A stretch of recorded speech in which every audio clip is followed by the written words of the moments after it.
Bonjour et bienvenue dans ce nouveau tutoriel où vous allez apprendre à faire une sauvegarde avec votre Joomla.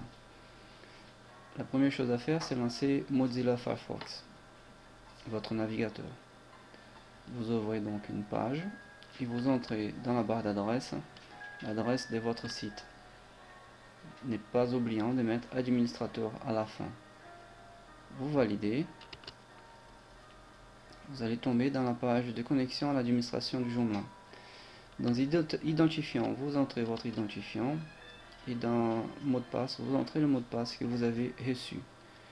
Ensuite, vous cliquez sur connexion.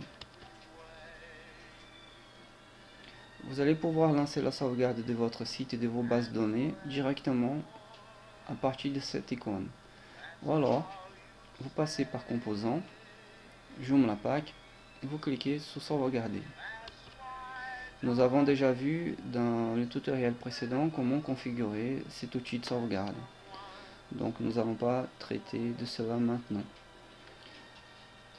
Une fois arrivé dans cette page, vous pouvez cliquer ici, sauvegarde de test par exemple.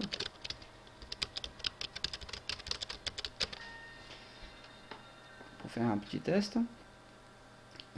Ici en fait vous allez entrer des informations concernant cette sauvegarde là, si vous avez quelque chose à dire. Sinon vous ne mettez rien, vous cliquez sur lancer la sauvegarde. Cette sauvegarde pourra prendre quelques secondes, comme pas mal de minutes. Tout dépendra de la taille de votre site.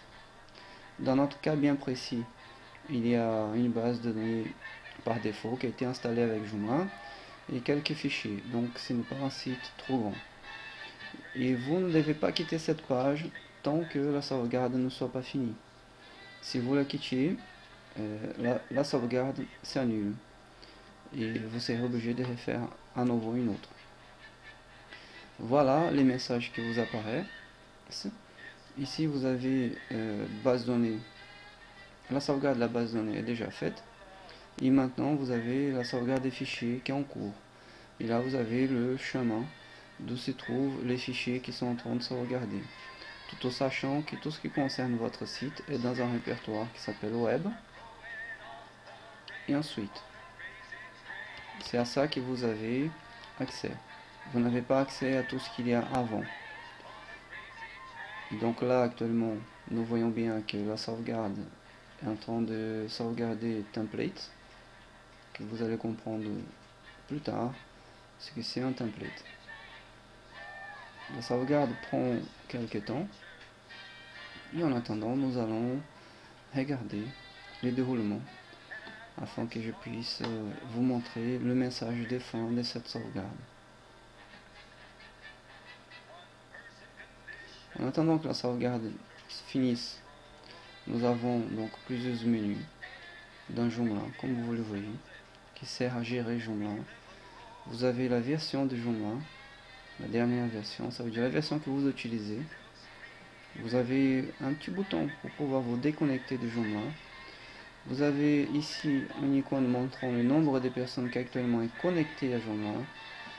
Là il y a un chiffre 1 parce que je suis connecté en tant qu'administrateur et donc je suis connecté. Cette icône c'est les messages que vous avez reçus du système. Et cette icône là c'est pour prévisualiser cette fenêtre.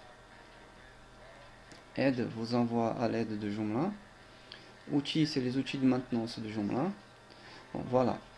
Nous voyons bien que la sauvegarde est réussie et elle est finie. Donc maintenant, nous pouvons quitter cette page. Nous revenons en arrière. Et nous pouvons voir que cette sauvegarde, elle se trouve dans le menu Gestion Restauration. Là, nous voyons ici la sauvegarde qui était faite aujourd'hui. Et son statut, c'était OK.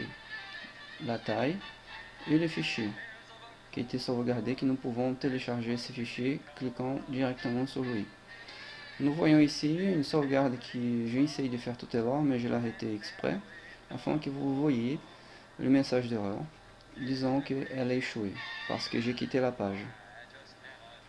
Une fois cette sauvegarde est faite, je vous conseille vivement à cliquer sur l'icône de la sauvegarde pour pouvoir télécharger sur votre PC votre site entier, base de données et données inclus. Comme ça, vous avez chez vous, dans un lieu sûr, une copie de votre site au cas où. Voilà, nous finissons ici ce tutoriel qui vous a appris à faire une sauvegarde avec Joomla Pack dans Joomla. Maintenant, nous allons apprendre à utiliser Joomla et modifier tout ce que nous voulons, car nous avons une sauvegarde toute fraîche pour pouvoir revenir en arrière si jamais nous faisons des modifications trop importantes. Merci beaucoup, à bientôt.